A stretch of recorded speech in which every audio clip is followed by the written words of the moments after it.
వద్దన్నా వాడి వెనక పడతావు ఎందుకే? నాతోరా, పిచ్చి వదిలిస్తా.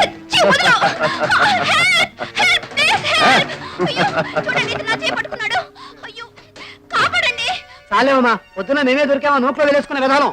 అయ్యో అది కాదండి, నా మాట వినండి. నిజంగా ఇతను బాబా చూడు, ఇతను నా చేపట్టుకున్నాడు. ఏమయ్యా, పిచ్చిదని తెలిసి వదిలేసి వెళ్తావా? చెయ్యి పట్టుకుని వెంట పెట్టుకుని తీసుకెళ్ళా. అలాగే అలాగే అయ్యా.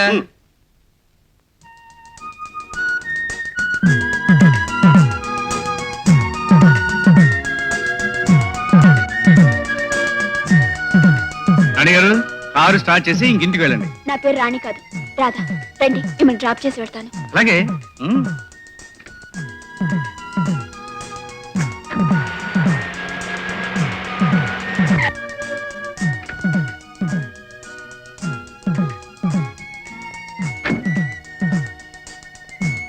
ఉంటాను. బాయ్.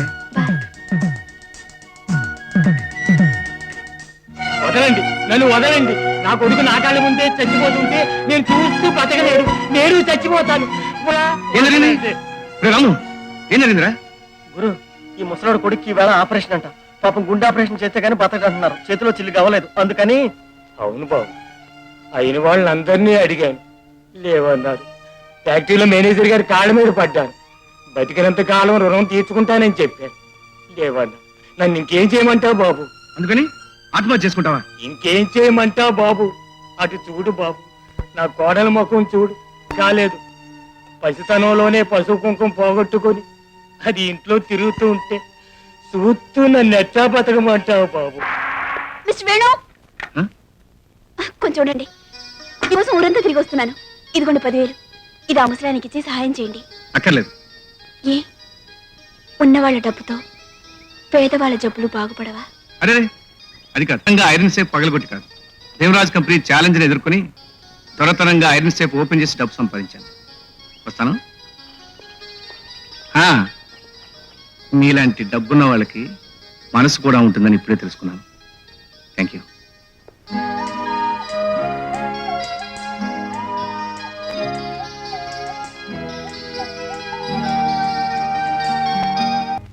పెగ్గుపోయామంటావా? వద్దు, నా ఒంటికి పడదు.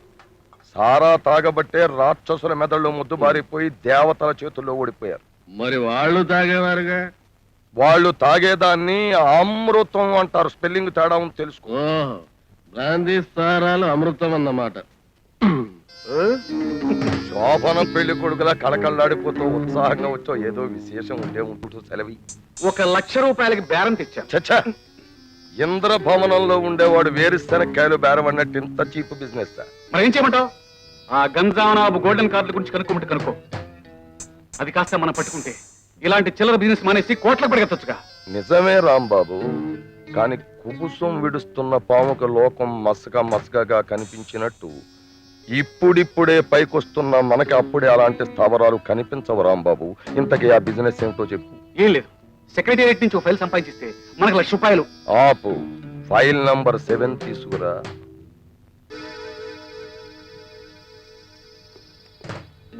చదువు. పేరు ప్రసాదరావు. ఉద్యోగం సెక్రటేరియట్ లో. తల్లిదండ్రులు లేరు. పిల్లలు?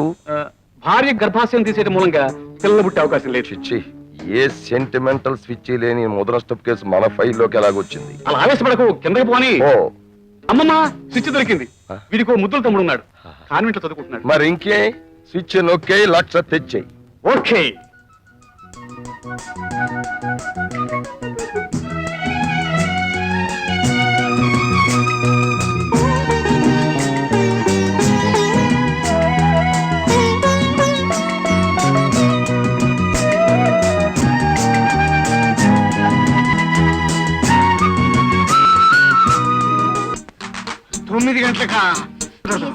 ఎలాగైనా కుదుర్చుకోండి.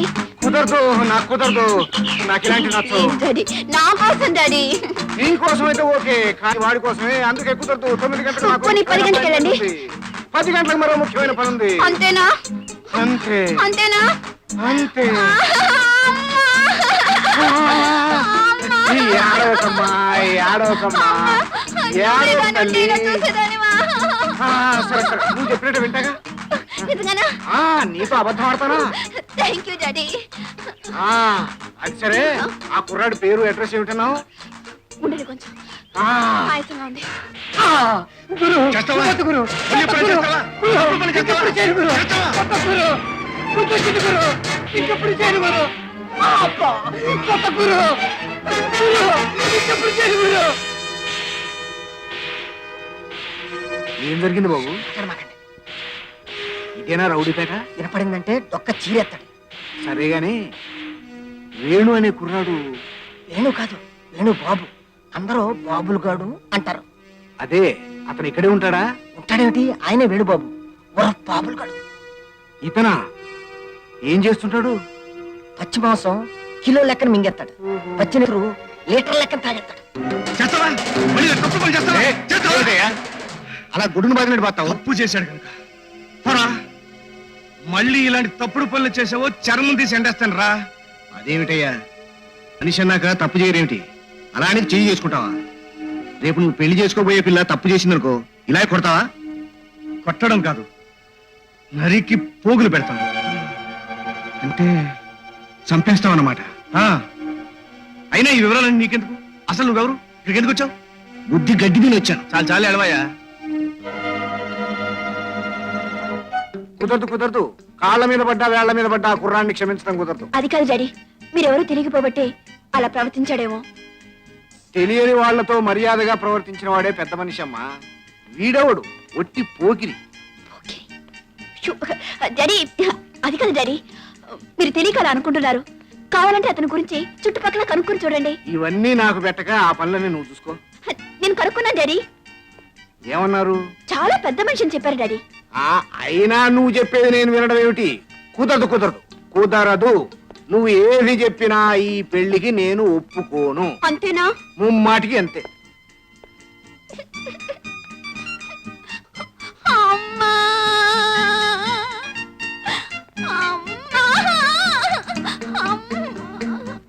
అమ్మా! ఆపేశావేమ్మా? ఏడు అమ్మా. డాడీ! చూడమ్మా, ఇప్పుడు నువ్వు ఏడుస్తున్నావు కదా అని ఈ పెళ్లికి నేను ఒప్పుకున్నా అనుకో, రేపు మన ఇద్దరం కలిసి కూర్చొని ఏడవాల్సిందే. ఇది నాకు కుదరదు. అందుకే బాధ్యతగా తండ్రిగా చెప్తున్నాను, నువ్వు ఏడ్చినా పెట్టినా నాకు అల్లుడుగా పనికిరాని వాడు నీ భర్త కాలేడు. అర్థమైందా? అర్థమైంది. పోనీ డాడీ, నాకు భర్త అయిన మనిషి మీకు అల్లుడుగా పనికొస్తారా? ఇది కొంతవరకు పర్వాలేదు. Thank you daddy. ఏమిటి ఏమన్నావు? నా అల్లుడు నీ భర్త నా అల్లుడు రెండు ఒకట్లాగే ఉన్నాయి. నో, కుదరదు. వాడు ఎవరికి అల్లుడు కాలేడు, ఎవరికి భర్త కూడా కాలేడు. That's all.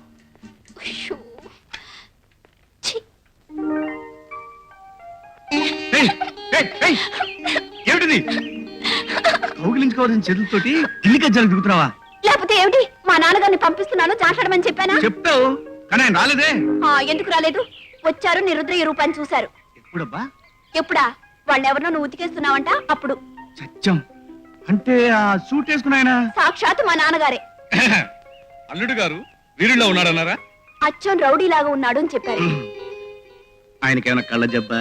ఏమీ లేదు, నీ అవతారం చూసి అసలు ఈ పెళ్లి జరగడానికి వీలేదని ఆర్డర్ వేశారు. ఇక నుంచి మనం విరహ గీతాలు పాడుకోవాల్సిందే అనమాట. ఏం అక్కర్లేదు, మళ్ళీ ఒకసారి మా నాన్నగారిని కలిసి వినయంగా మాట్లాడి. పంతులమ్మ గారు పెళ్లి కోసం ప్రేమ పాఠాలు నేర్పుతుందన్నమాట. అబ్బా, అట్లే. పోనీ ఈ పంతులయ్య గారు ప్రేమ పాఠాలు నేర్చుకుంటావా? చిప్పో. ఆగు పంతులమ్మ, ఆగు. ఏం మాట్లాడుతున్నాడు? భాష మనకు తెలియదు, మన కోశ వాడికి తెలియదు. వ్యాపారం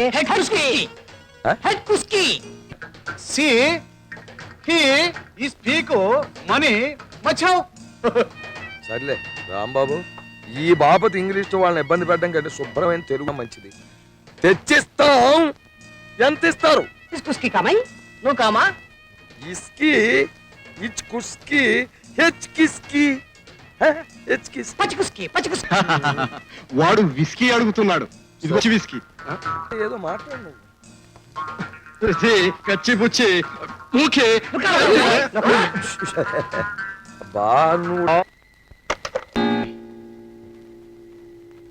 నమస్కారం బాబులు గారు, మేమెవరమో మీకు తెలియదు, వినుంటారు.